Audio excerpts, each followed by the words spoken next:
hosted by DMI. So if you don't know who DMI is, we are an IMO based in Boston, and we focus on annuities and life, right? Annuity and life wholesaler. And one of our favorite partnerships is with an organization called the CSSCS, and they focus on Social Security planning and certification. And one of the things that we decided to do is just ask Andy and Cheryl, the founder and the president of CSSCS, is to talk about how Social Security can help women as they deal with their retirement challenges. I mean, obviously, they have different priorities just because of their unique situation, and I think everybody's heard about some of a lot of those concerns or unique concerns that women have. But leveraging Social Security properly can help to change all that. So that's why we brought Andy Robertson and Cheryl Robertson on today, because there's really nobody better to speak to this. And I know, Maureen, you were very interested in having them come on and take this kind of go down this unique road of talking about women and their unique challenges and how Social Security can help. Is there anything you might want to add to like the genesis of all this and why you think this is important? I think generally speaking, there's two people within a couple, and we look at that as agents and advisors, and when we always want to think that we're talking to both sides of the equation, but a lot of times I think it's one-sided, right? So when we talk about gray divorce, and 95% of women that go through divorce don't have any financial advice. They go it alone. And what happens with that? We talk about widows, and 80% of women, when they become widows, they find a new financial advisor and new people to guide them. And why is that? Right? So we need to find better ways to talk to women that we're working with. And with that, how can we do that? And how can we relate to them? And I think the way that Andy and Cheryl present this, modern 21st century way of retirement income strategies and planning really appeal. It's guarantees. It's what women want to hear, especially when they're talking about this. So I think this is a great way to hit this target audience and to keep two incomes and two clients should anything happen. 50% of marriages end in divorce. So end up with two clients and keep the AUM. Why not? Absolutely. And you know what? And I would underscore again that the CSSCS, or Andy and Cheryl, are perfectly positioned to talk about this because we've aligned ourselves with them for a reason, and the strategies that have come from the Corporation for Social Security Claiming Strategies and the certifications that they can provide to our agents is a real value add for people that are wanting to drive more business and enrich their relationships with their clients. And so with that, I just like to say that it's great to have Andy Robertson and Cheryl Robertson here. And Andy, I'll hand it off to you and let you kind of kick it off, or maybe say anything you want to in the opening here.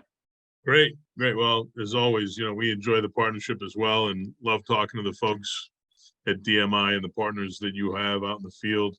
Cheryl and I are here together today because we both believe in this initiative. We think Maureen, who's really kind of driven this with us, is correct in that, Social Security can not only impact the value of, or the retirement of a married couple, but obviously Social Security can be immensely important to women in general.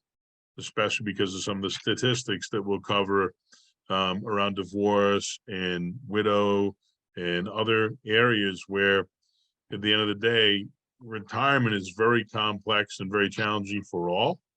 But it's particularly complex and challenging for women, especially given all of the other things they juggle throughout life that frankly men don't have to deal with. And it has an impact.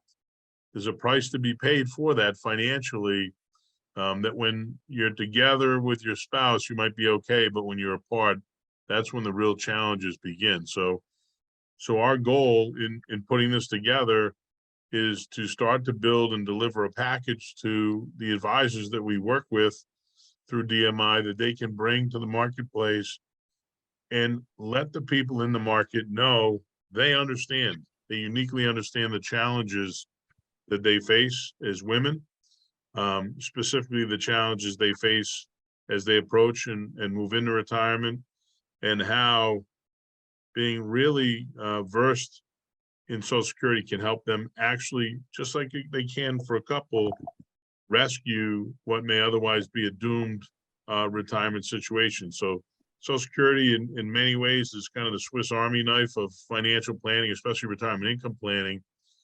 But you have to take the time and you have to invest the time to become versed enough in it to embrace the level of complexity it offers in a way that's productive and fruitful for the people you work with. So I think my goal today, if it works for everybody, is to kind of walk through what we've put together so far. I'm not going to present it to you as if, you know, I'm presenting to a group. Just want to walk this group through it. We'll look for feedback. Our goal is to take what we put together for you today and turn this around and build it into a package that you can deliver to the public and get the type of response that we've historically been able to get with all of the things we've done with Social Security. That sound good? Perfect. All right, let me see if I can share my screen here.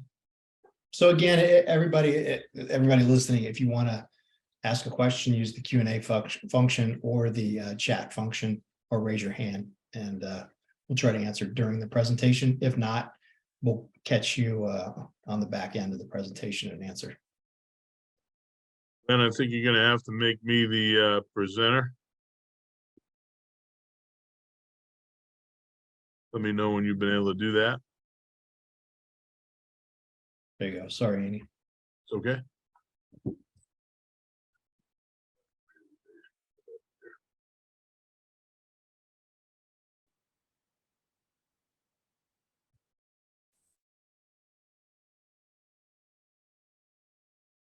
There you go.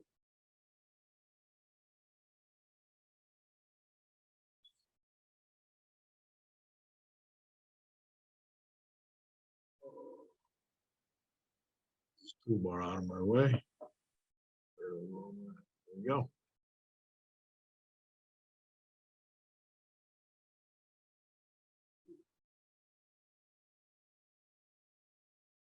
All right. So women in Social Security, ultimately what it comes down to from my perspective is we want to really make sure that we're helping everybody we talk to, but especially women in this case, understand why things have become so challenging. And something to think about is it's interesting from our perspective when we think about retirement income planning, often we bump up against competitors who try and suggest that funding retirement income is an easy thing. That in spite of the fact that academics say the balance of the bulk of Americans are underfunded, a financial advisor is saying, oh no, you have plenty of money. You don't need some of the tools and strategies that Andy employs. You've got enough money here. I can make it work. Well, think about it this way. If it was really that simple to fully fund a retirement income plan, do you think the bulk of employees or employers rather in this country would have transitioned the burden of providing guaranteed lifetime income off of their books and onto the individual employee if it was that easy? Think about what a powerful employee retention tool that would be if I actually offered a traditional pension plan today. But they don't, and they don't because continuing to provide traditional pension plans put the entire sector at risk, right? And they lobbied the federal government to unwind those defined benefit plans, convert them to cash balance plans, and introduce defined contribution plans. And that's why, I find this interesting, because they're cutting our pensions. And the private sector person says, what pension? I don't know what you're talking about. I don't have those. So this is where it all began. Retirement income planning, as we now know, began with the transition of the burden being on the employer and onto the employee. It created a market that we live in today and thrive in, that wouldn't exist if employers were still providing defined benefit plans. So here's where it all started. And ultimately what happened was we went from the defined benefit plan, where essentially you had a promise to pay by the employer for the balance of your lives, to the defined contribution plan, where there are no promises, right? There's no promises made by the defined contribution plan sponsor. There's no promises made by the money management firm. There's no promises made even by the financial advisor, right? We go from an environment where retirement was almost fully guaranteed to an environment, with the exception of Social Security, where there are no guarantees. And we see a boom in this industry like we've never seen before, because everybody now needs help. And how has this changed dynamically? And again, I think it's critical to provide the education people are missing, to get them to understand why you're the right person for them to talk to. But the Revenue Act of 1978 codifies in a lot of the catalyst for unprecedented change in the financial industry. We know what that is: the introduction of Section 401k, the defined contribution plan. The one thing everybody's familiar with, everybody now believes they have more money than they've ever had in their lives, because they get a statement every month that says they have all this money. What they're forgetting is it was designed to replace a defined benefit plan. It was never intended to be an asset. It was intended to be an income stream, right? And how much has the world changed? The number of plans and the plan participants and the amount of capital has changed dramatically. In 1985, about 85,000 defined benefit plans were replaced by defined contribution plans. 20 years later, there were 500 and almost 50,000 401k plans, 63 million participants, and over 4.3 trillion in assets. Look what happens by 2020. This world is exploding, and today more money is flowing out of these plans than is flowing into these plans, because of the number of boomers who are actually retiring. And how are they doing? How have these plans worked out? What percentage of the people are likely to succeed? According to the National Institute on Retirement Security, 77% of households are not on pace to meet their retirement savings targets. We all know what that means, right? In spite of the fact that people seem to be accumulating a lot of wealth in these defined contribution plans, for most, it doesn't seem to be enough, at least if the plan is to use traditional retirement income planning strategies. But for women, it's even more challenging, right? There are things that they face every day that the rest of the world doesn't have to deal with. First and foremost, they have fewer years in the workforce, so less time to contribute to defined contribution plans, less time to build the value of their Social Security benefit. There's a gender pay gap, and it's pretty significant. Longer life expectancies, gray divorce, runaway healthcare costs, and last but not least, limited investment experience. When we say that women have fewer years in the workforce, women on average spend 9 years less in the workforce than men. Why?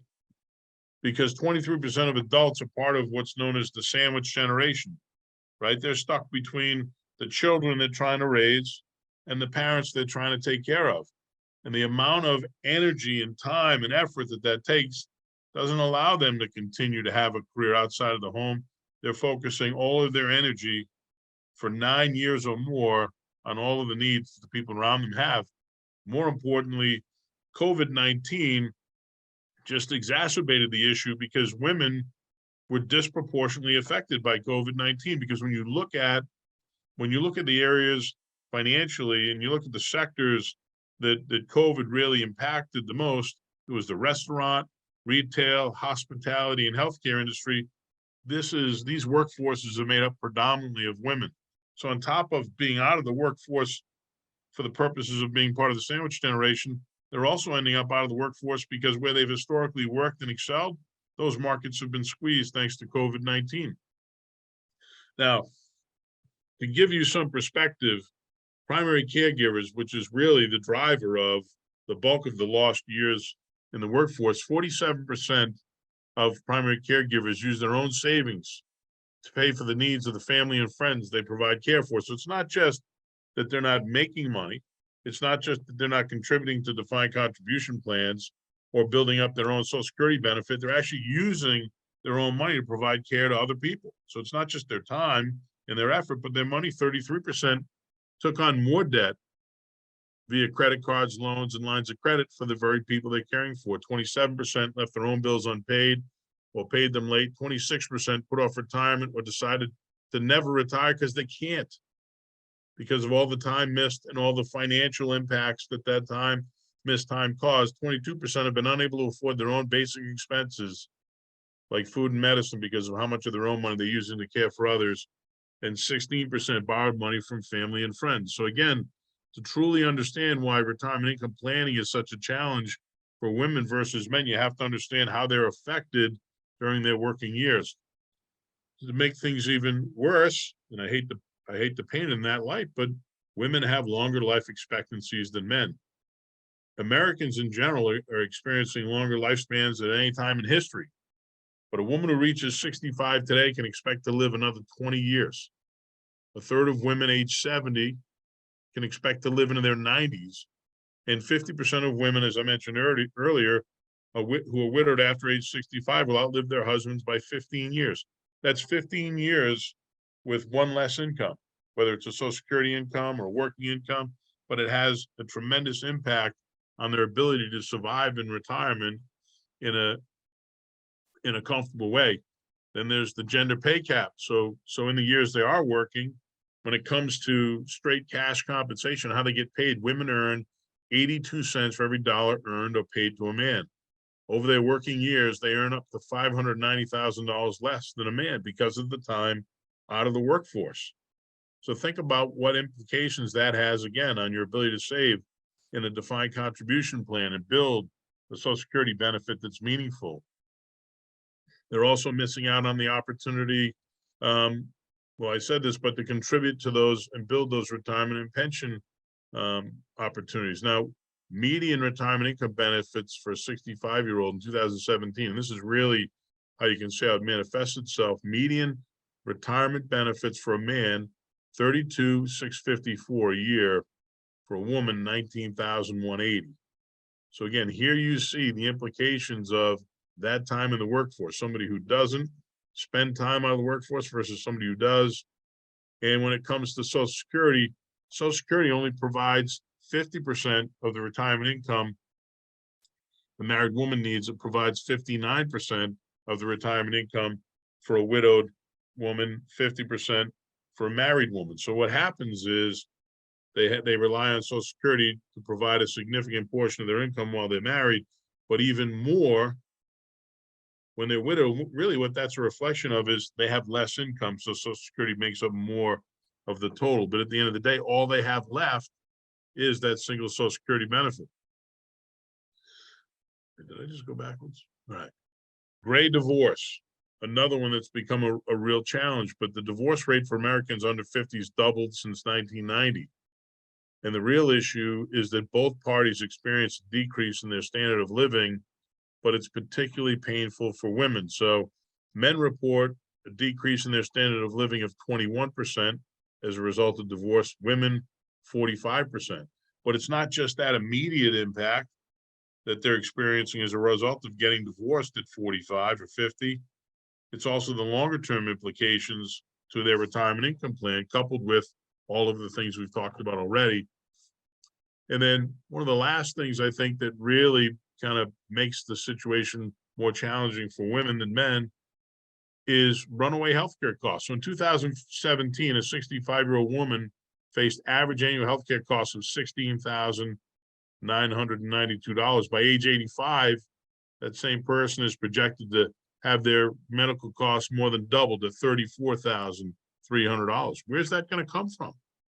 Where are they going to find the money to pay for that additional care? Women can expect to pay more than $200,000. They can expect to pay $200,000 more in health insurance premiums and in healthcare costs as a result of their added longevity. right? So a woman who is widowed at 65 can expect to be alone 15 years. Some aspects of Medicare coverage add to this because they require premium payments. Also, what a lot of people don't realize is Medicare does not cover all types of medical expenses, right? Most forms of Medicaid coverage don't cover, for instance, dental work, eyeglasses, long-term care. All of this has to come out of the assets and the income that they're able to maintain and derive while they're in retirement. So, a couple things to think about and why it's so important to focus on the role that Social Security can play in helping women. On top of facing all of those challenges we just talked about, and the challenge is really, how do I build a successful retirement when I'm out of the workforce, have significantly less income, right? My industries are disproportionately impacted by COVID, but on top of all that, men are in a much better situation when it comes to the financials of retirement, because 80% of men die married. That means 80% of men experience a retirement where they're with someone else the whole time.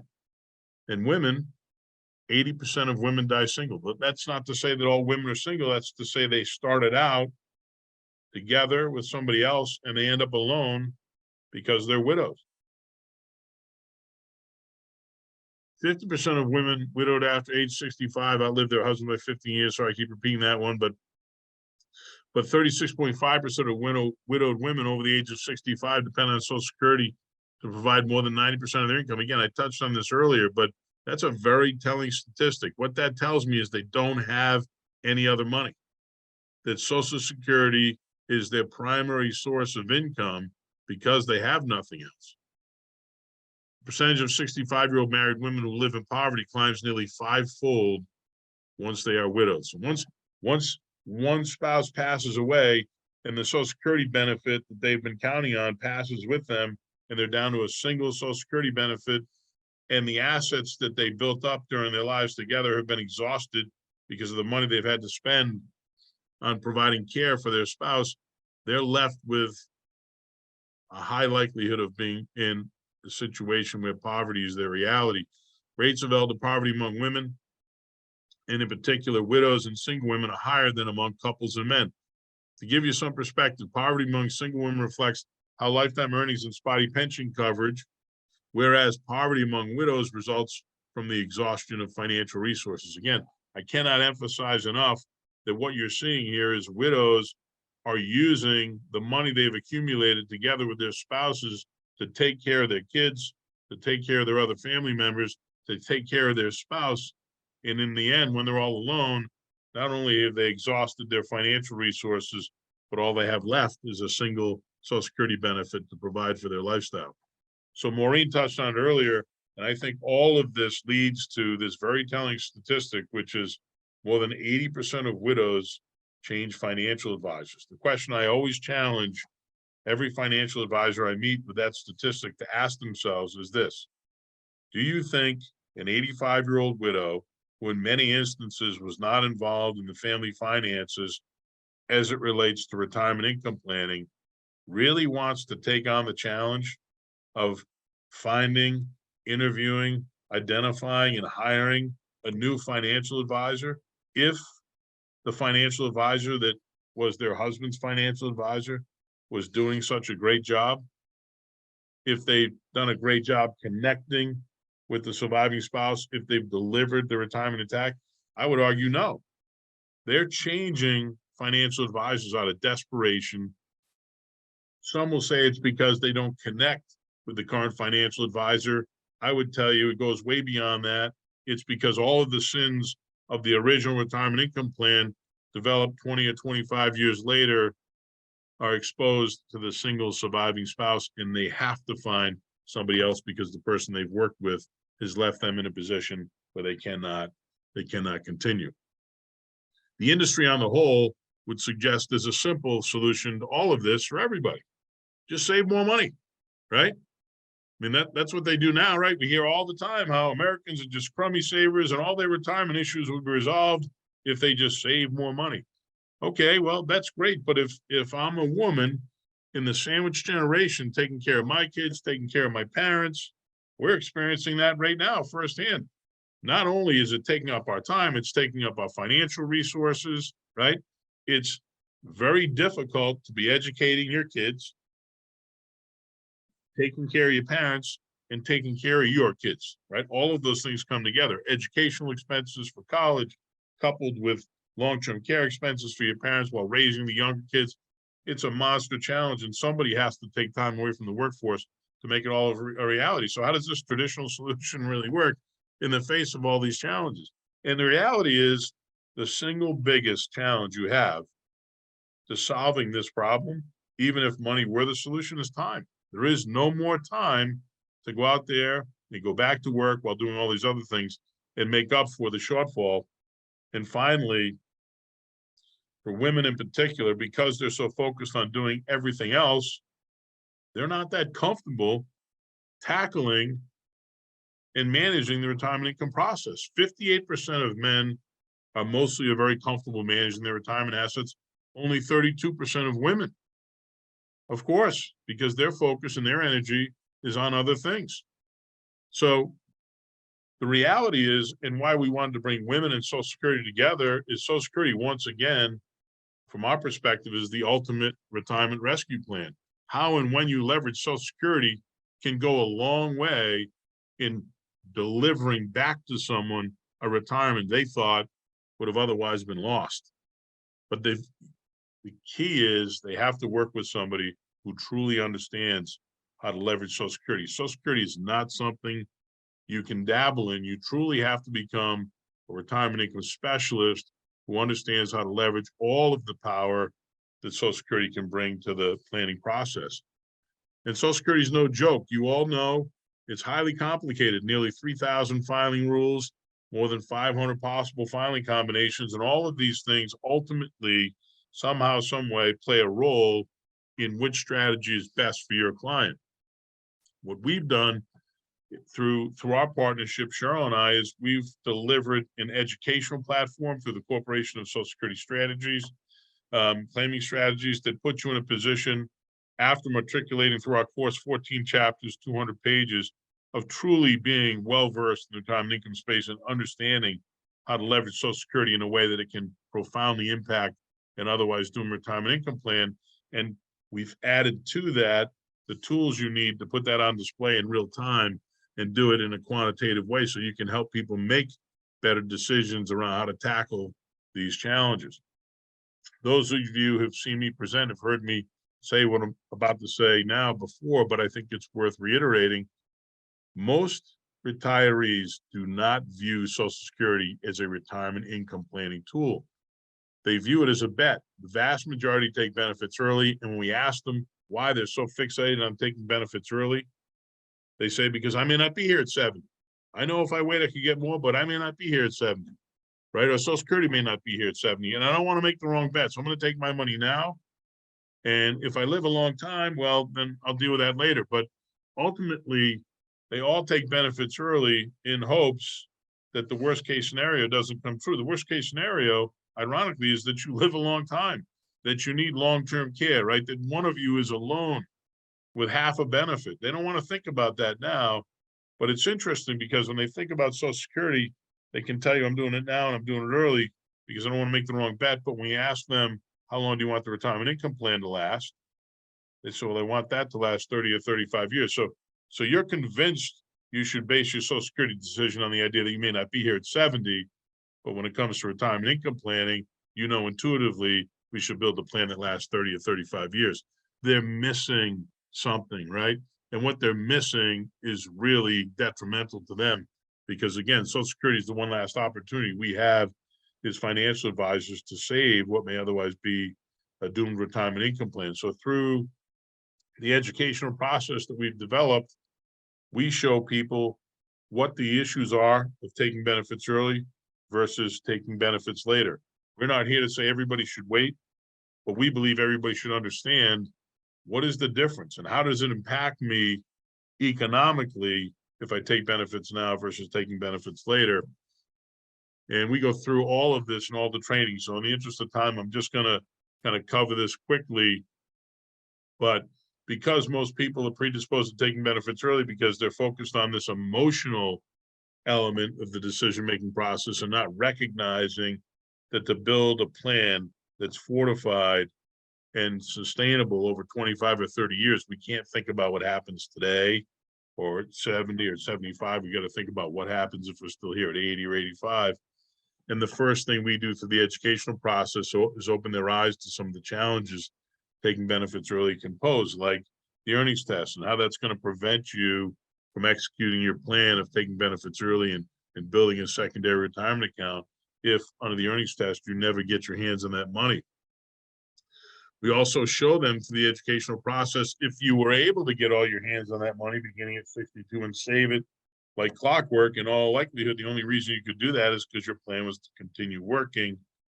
Well, if you continue working, you're going to be forced to lose those assets. But even if the earnings test didn't exist and you could actually save every penny, wouldn't it be interesting to know how much will I have to earn in the markets to actually match the increase I would have gotten from Social Security had I waited? So we walk through the math on that and help them understand how taking benefits later would require you to get somewhere in the neighborhood of about a 30% return on your assets between 62 and 70 to match the increase you would have gotten from Social Security had you simply waited. Why is that important? That's important because the reality for everyone when it comes to retirement income or retirement income security, that issue is not going to surface at 65, at 70, or even 75. The issues we're talking about today, they surface at 75, 80, 85, when one of you is no longer here and you didn't plan for that. When one of you can no longer take care of themselves and you didn't plan for that. So what we do is open their eyes to how do you position yourself in a better way financially over a longer period of time. So when these issues do surface, you're in a better place financially to deal with them and continue to live a long and comfortable life. So ultimately, I'm gonna pass through this because I know the group has seen a lot of this, Glenn, and we've talked a lot about this before.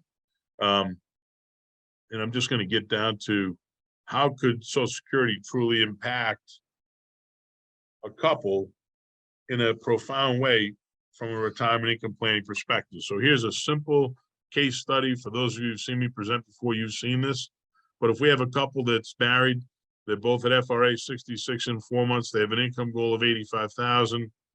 They have a 30-year time horizon. They want their probability of success to be plus 90%. The question we want to ask up front through the software that we provide is, just for their basic income needs, have they accumulated enough money for this filing strategy to work? So they've accumulated $1 million in assets. So let's put it to the test. Their plan is to take benefits at FRA. So their benefits together, $2,650 for spouse one, $2,000 for spouse two. That's $4,650 together. So while they're together, Social Security is going to provide $55,800. The balance we're going to provide out of the $1 million that they've accumulated in retirement assets. Then we're going to explore how would it work out using the same fact pattern if instead of taking benefits at 66 in 4 months, they took them at 70. Obviously, they're going to have significantly more income thanks to delayed retirement credits. That income is now 72,000 versus 55,000. But how does that impact the financial outcome for this couple? So to answer that question, we have to establish how much am I responsible for providing out of the $1 million that they've accumulated in retirement assets. So if they take benefits early, it's 29.2. If they take benefits later, it's 12,940. So let's look at this a little bit closer. In order to deliver $29,200 over 30 years with a 90+% probability of success, using an initial safe withdrawal rate to quantify the capital requirement, we need $1.2 million. Now, how we arrived at this 2.4, this is a net number. So 4% is the most widely held initial safe withdrawal rate number, but that's a gross number, not a net number. It does not account for any fees. And it also aims for an 80% probability of success.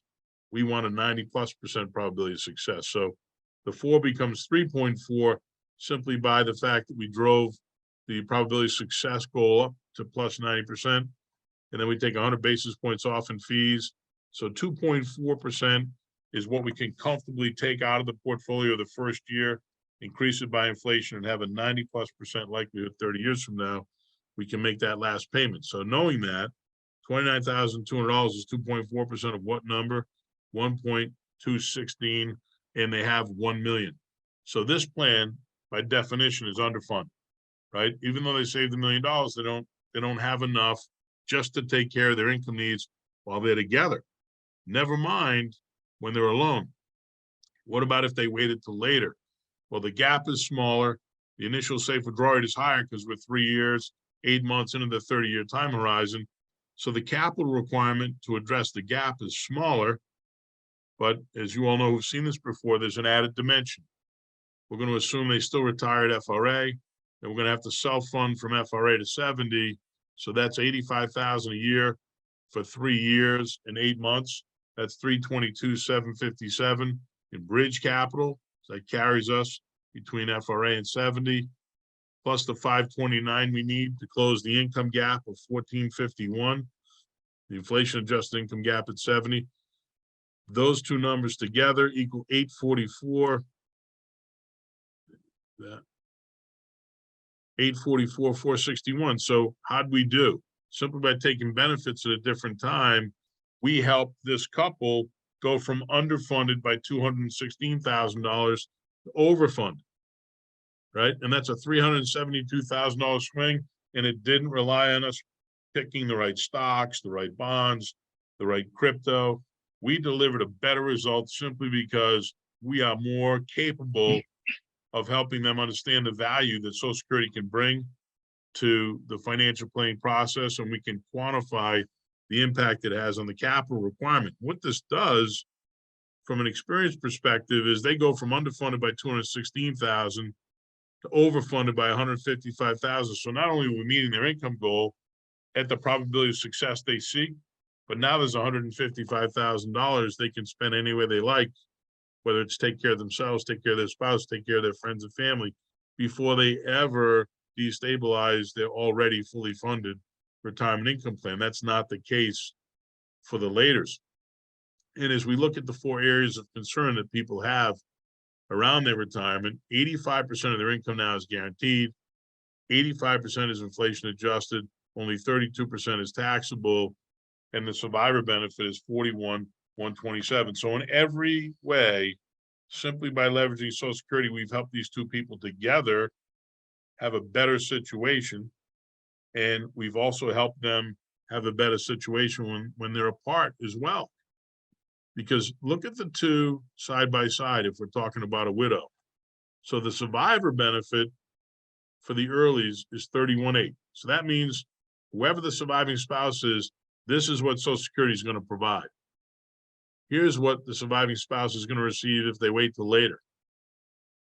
The earlies were underfunded to begin with by $216,000. So the expectation is that money has been exhausted, as we talked about earlier, as they've gone through their retirement life. For the laters, they have $155,000 of excess capital that we were able to invest a little bit differently because we didn't need it for income. And now, even at a simple 5% increase per year, 10 years into their retirement, 20 years into their retirement, 30 years into retirement, when everything is likely to go wrong, the surviving spouse not only has a significantly larger guaranteed survivor benefit, but they have these additional excess capital dollars to fall back on to help cushion the blow of losing one of those Social Security benefits.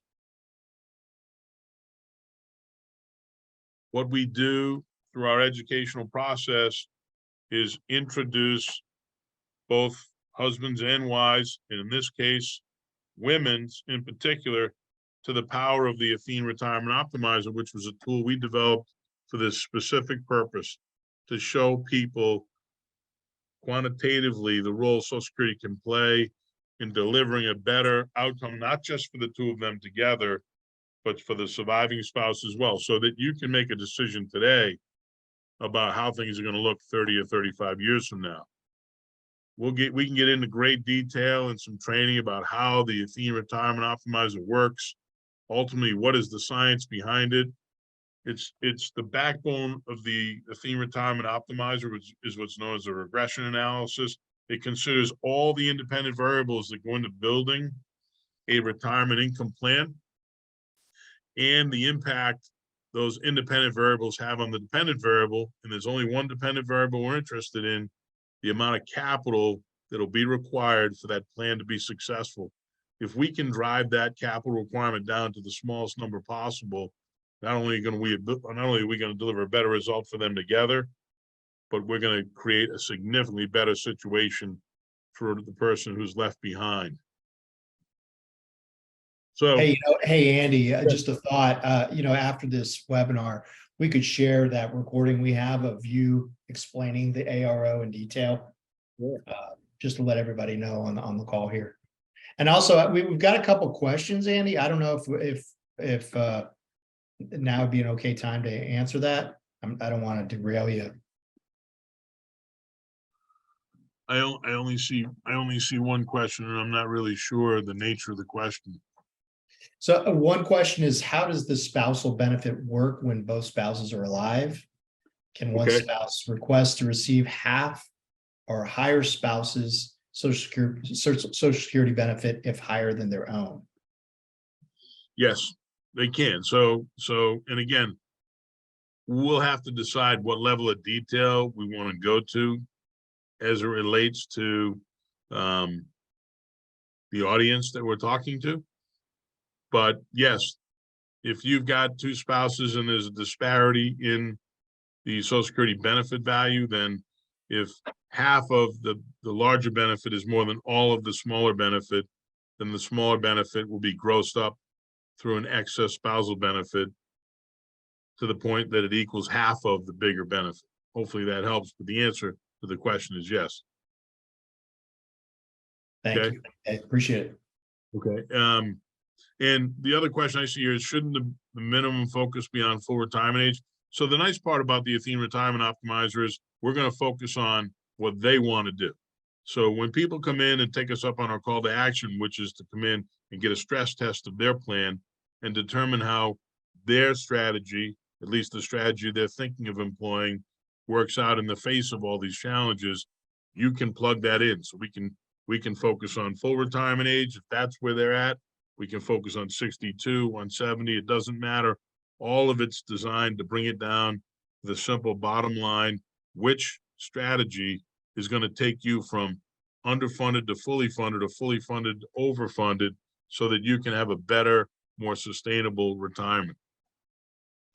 And how you can access the ARO tool, first and foremost, you want to go through the training that we offer pretty regularly here through DMI, and then they'll get you access to the software through their partnership with Athene.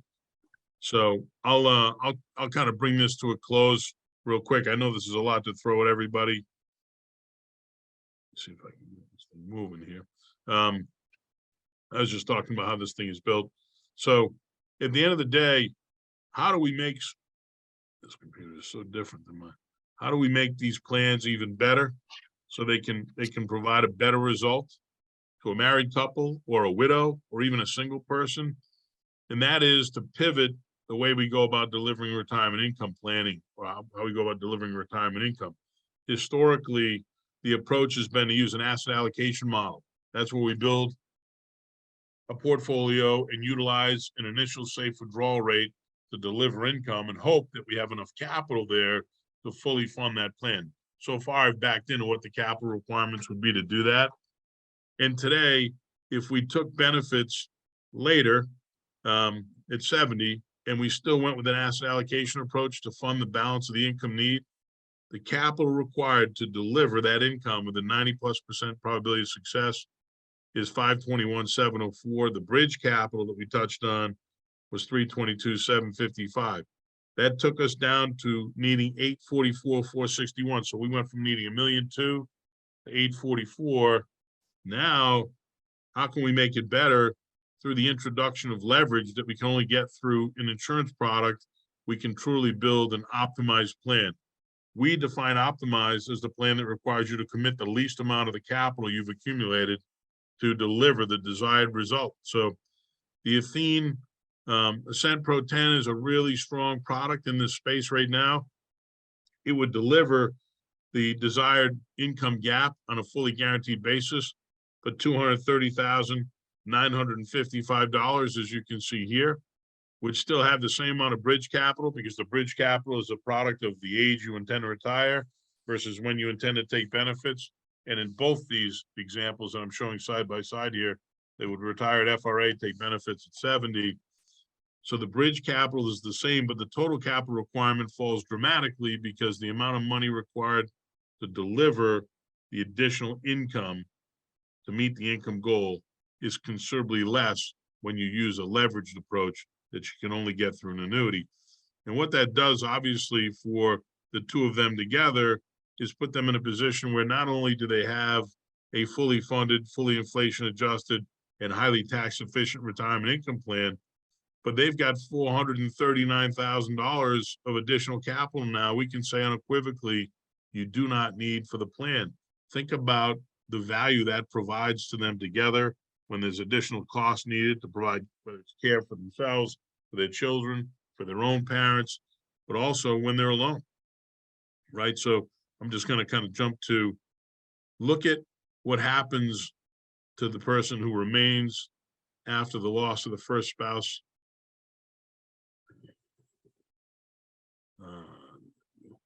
Just move this. I don't know if this is blocking your view, but when we look at the two plans side by side and we consider what's important, the annual guaranteed survivor income is $31,800 if they take benefits early and use an asset allocation approach. It's $55,297 if they use an optimized approach. That's an additional $23,492 of income guaranteed for the duration of 2 lives. That's a huge swing that can only be replicated if they had a bunch of money. The challenge is most people, not only are they left with a single Social Security benefit that's deeply reduced because they took it early, but as studies show, their capital has been exhausted because they've taken on more than they can manage. In our case, not only are we not starting out with a planned capital deficiency, we've got $439,000 we can say unequivocally we do not need to fund the retirement income plan. That's a $750,000 swing in the favor of them together and the surviving spouse, and then the future value of that excess capital, again, I'm showing you here. So not only would the surviving spouse, be it the husband or wife, be in a significantly better position from a guaranteed lifetime income perspective, $55,292 versus $31,800, but that have the future value of all this excess capital to fall back on to cushion the blow of being alone and help provide some of the additional services they may need and put them in a position where I know most want to avoid, put them in a position where they can avoid the position most have no interest in being, and that is being a burden to their family.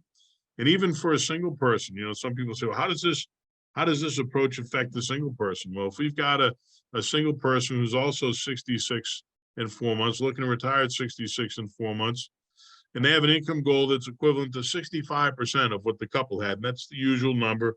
Alone, it's about 65% of what two people need. So that'd be an income goal of 55,250, and they have half as much in retirement assets. How would they do using an asset allocation approach versus an asset optimization approach? If they sought to seek an income plan that lasts 35 years, I'm going with 35 here because there's just one person and there is no other benefit to fall back on, using a 60-40 portfolio construct and 95% probability of success. Here's how the numbers break out. Capital available.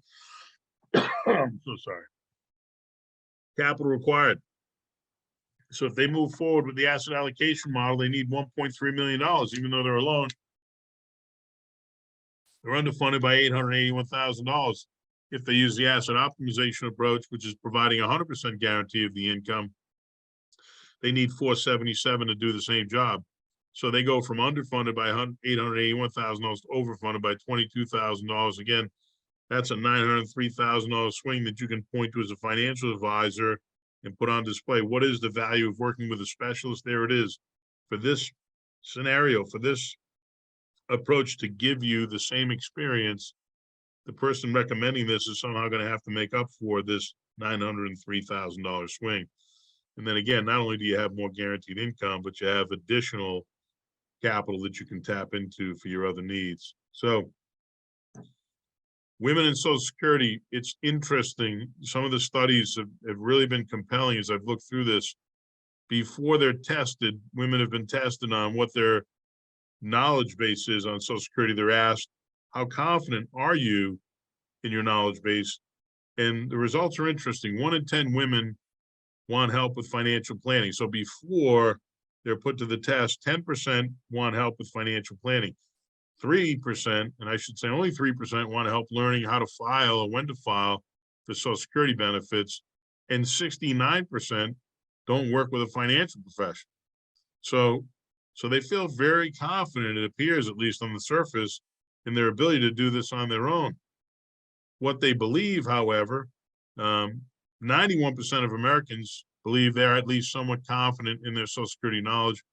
Only 13% of women are very confident. So that's a contradiction. Many would prefer to do it on their own, but only 13% see themselves as very confident.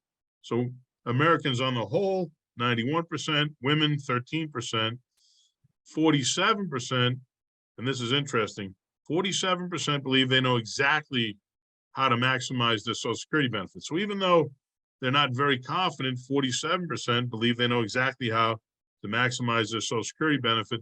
What we learned from the results of this survey is that only 7% of respondents were able to accurately answer 4 questions surrounding how your Social Security works. So there were 4 simple questions around how your Social Security benefit is calculated and how it works. And in spite of the fact that so many feel confident in their ability, only 7% were able to answer those 4 questions correctly. 58% of women, after going through this process, said they were not sure how much of their pre-retirement income Social Security would replace. So in one sense, they don't think they need help, but then when they learn what they don't know, 58% now say they're not sure. Only 13% of adults in general understand that their full retirement age is tied to the year of their birth. 46% did not know upon the death of a spouse that the higher the 2 benefits is retained by the surviving spouse. 54% were unaware that you can collect a benefit from a former spouse. And these are just a sampling of the results of this, what I'll call an aptitude test that Nationwide had conducted. And ultimately what we learn is, and this is not unusual, what they think they know and what they actually know are 2 different things. And when they're put on notice that there's a big difference between what they think they know and what they actually know, their ideas around help and support change completely. Retirement planning resources women would find helpful subsequent to going through that analysis. 57% would like a resource that offers information on working during retirement. So they want to understand, how can I work and take Social Security benefits? 50% would like a resource that helps them set financial priorities and goals. 48% would like a resource that allows them to simulate different retirement scenarios. 38% would like a resource that helps them gain educational training. I handpicked these particular positions because I think they speak directly to exactly what we do and how we do it. The tools that we provide, the process that we've created does exactly what they're asking for here. It provides the tools they need to understand what the implications are of working while collecting a benefit, of how to set priorities and goals, about how to simulate different plans and see the impacts based upon when and how they take Social Security. And obviously, they want 38% would like a resource that helps them gain education or training.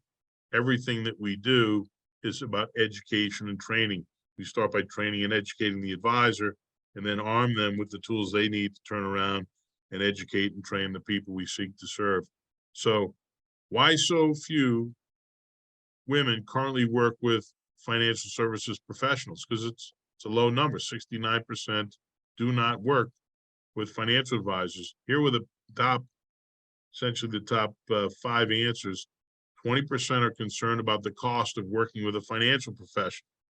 So obviously, if they're concerned about the cost, somebody's not doing a good job explaining what that cost is, because I think in the grand scheme of things, the cost is really, should not be at least, a challenge or a hurdle. 11% unsure they can trust a financial advisor.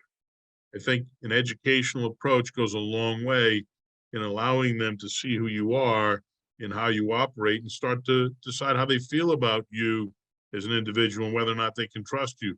8% believe they can figure it out on their own. That's a far cry from where we started earlier on in the presentation. 8% say they are unsure how to locate the right financial advisor. So they don't know how to go about even contacting someone. Again, an educational approach is an opportunity for you to give back to the community and let people see you in the appropriate light and make a decision about whether or not you're somebody they would be comfortable working with.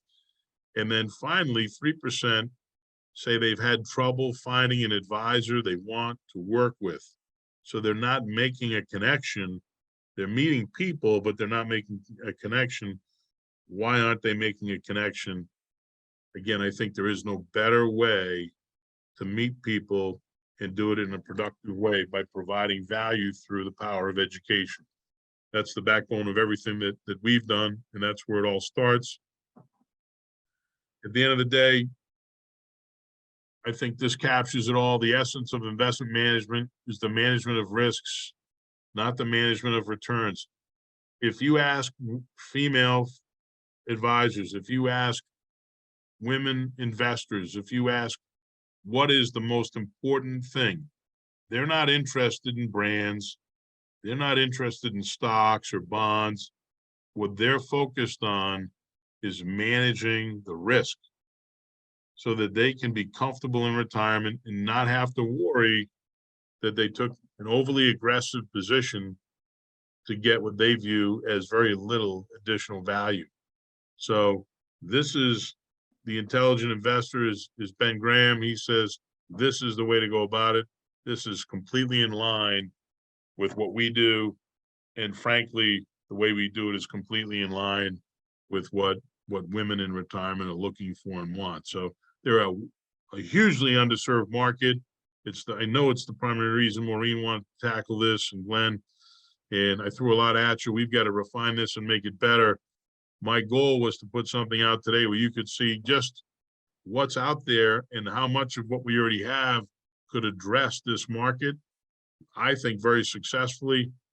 We're now going to take it to another level and package it for public consumption and put it in a more concise way and powerful way for the people that we want to get into a room and let you put on display why you're the financial advisor that they want to work with, that they don't have to look any further. So I hope that hit the mark, guys. Obviously, there's a lot of different directions we can take this in, but the opportunity is immense. And I think we're in the perfect position to start taking advantage of it through women in Social Security. Well, Andy, there's already been positive comments here in the Q&A, and one of the comments was, how do I get my hands on this? So, if we can go in that direction, if we can make this something that we can give to agents and advisors, it would be great. But I would also just kind of reiterate that this presentation today has all been through the lens of women's concerns and solutions for women's retirement.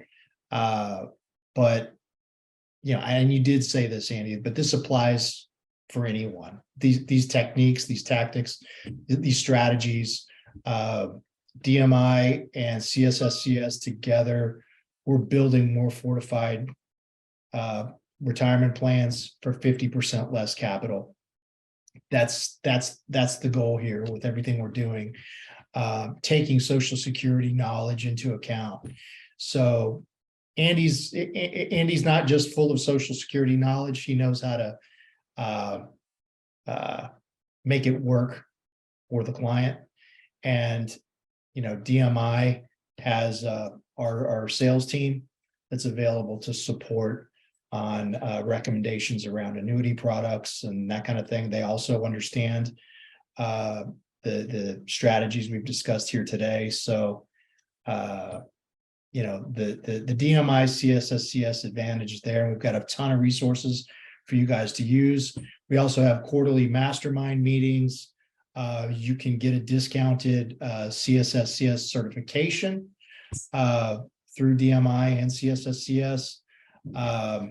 So if you're not a part of the DMI, if you're not a part of that CSSCS program, yeah, I would definitely consider it to help drive your business and assist your clients. So Andy, this is great. And yeah, the presentation, if we can head in that direction, something that's client facing would be amazing, if that's what I hear you saying. Yeah, and I've got a scheduled meeting next week with someone who is a real guru in women in investing space, who's going to do me the favor of really, kind of helping me shape this thing to be the messaging to be on point with that demographic. So next Wednesday is hopefully going to be a great day for getting this a little more polished, and I'll send it over to you guys when we're through here. And Maureen, Okay. any input you have, I value. I know you've been away, so you're seeing this for the first time. Hopefully you're excited. I'm very excited. Thank you so much, Andy. You bet. Hey, Andy, one or two questions real quick, if you don't mind. You got Yeah, a sure. second? Yeah. So somebody asked, they said these strategies should be reviewed prior to making the decision.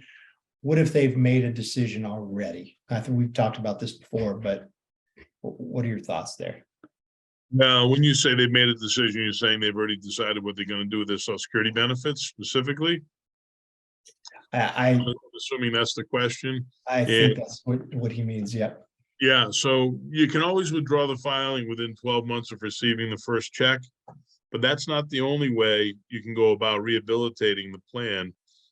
If somebody's already taken benefits and they're under FRA and they're, as an example, continuing to work, they may be impacted by the earnings test. The earnings test actually becomes your friend in that instance, where you get an adjustment of the reduction factor at FRA. You can suspend benefits. So I would say it's possible that they're locked in, but it's highly unlikely that there isn't something we can do to help them rehabilitate a plan they could have had they met with us sooner. So I would talk to anyone, and I'd encourage you to bring any case to me that looks like that for further review. Thank you, Andy. Appreciate it. I know there was another one in here too. A lot of good questions today. We appreciate the attention, team. Where did that go? Okay. Well, we may be good. Hey, and one other comment. They said that if we could get a presentation similar to this, just for kind of memory and recall and knowledge, that would be fine. And then maybe we have that in place as we're working on the client-facing piece. Just a thought. Andy, Yeah. there was a question earlier. I briefly went into it about Bridge Capital. There was a question earlier that most of the clients have to start taking when they retire. They can't wait until 70. My response was, we completely agree that most people need to start, but we, totally recommend using a bridge capital sort of scenario until 70. Do you want to just give a quick snippet on that?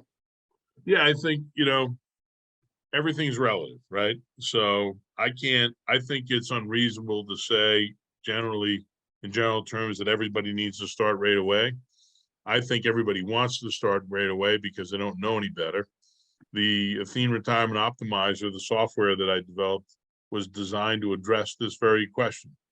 So what we do with the Athene Retirement Optimizer is we let you, the user, the advisor, in real time show the client whether or not they have that ability financially to do that, to wait, and whether or not there's any real benefit to doing so. And it's not, there's not a direct one-to-one correlation with everything.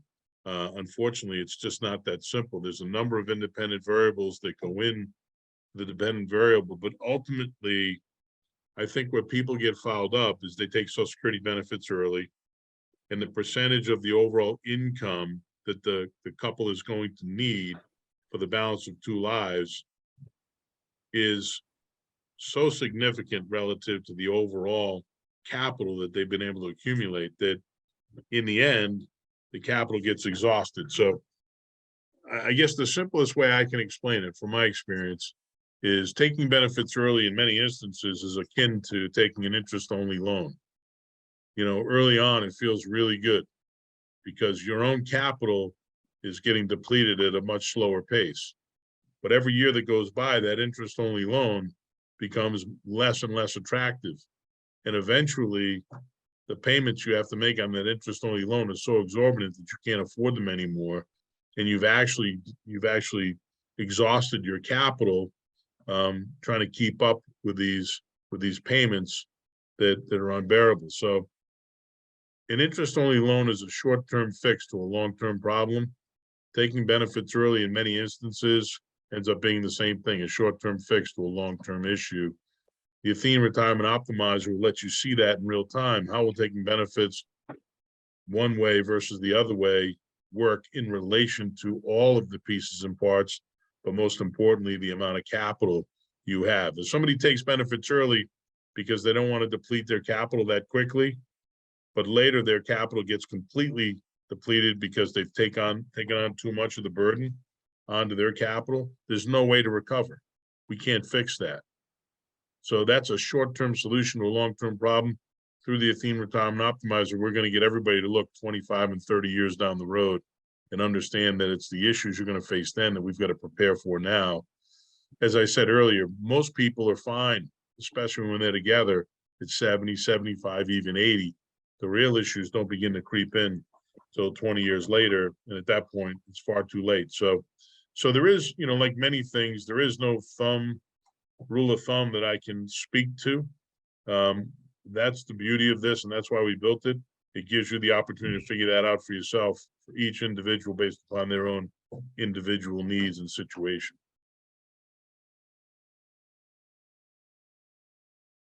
Well, fantastic, Andy. I really, really appreciate all the time today. So this has been a very educational webinar. And, you know, I think there's so much more to get out of this conversation if you come into the DMI circle and start working with CSSCS as well, and Andy. It's just such a rich program.